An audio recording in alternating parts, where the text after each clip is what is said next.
দাদু ভাই, আমাকে একটা ঘুড়ি বানিয়ে দাও না, আমি ঘুড়ি উড়াতে চাই।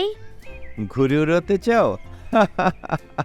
আচ্ছা বেশ, চলো তবে কাজে লেগে পড়ি।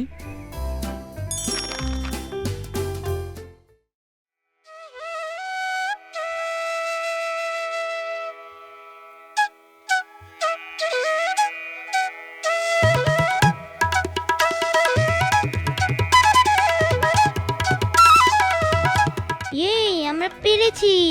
চলো দাদু ভাই, এখনই ঘুড়ি উড়াতে যাই। হ্যাঁ অবশ্যই, চলো চলো।